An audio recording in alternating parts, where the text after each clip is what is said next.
Hi friends, welcome to my channel. இன்றைக்கி நம்ம கொத்து பரோட்டா எப்படி பண்ணலான்னு பார்க்கலாம் வாங்க. ஸ்டவ் ஆன் பண்ணிக்கோங்க. 2 ஸ்பூன் எண்ணெய் சேர்த்துக்கணும்.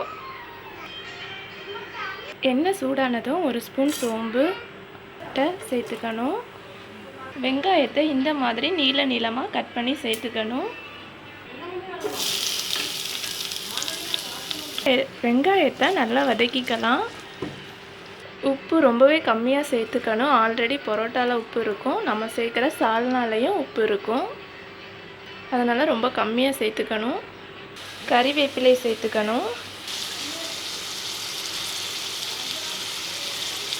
வெங்காயத்தை நல்லா வதக்கிக்கலாம்.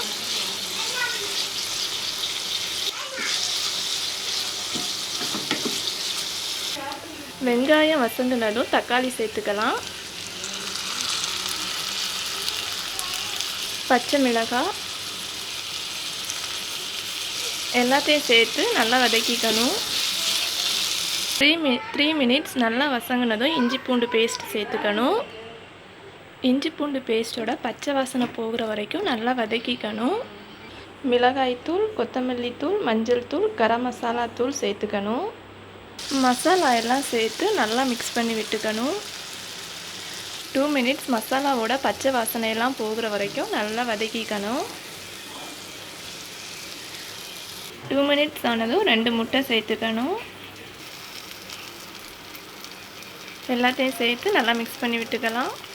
நல்லா மிக்ஸ் பண்ணதும் நாம் எடுத்து வச்சுருக்க பரோட்டாவை சேர்த்துக்கலாம். பரோட்டாவை கையை வச்சு இந்த மாதிரி பிச்சு போட்டுக்கலாம், இல்லை மிக்சியில் 2 பல்ஸ் போட்டு எடுத்துக்கலாம்.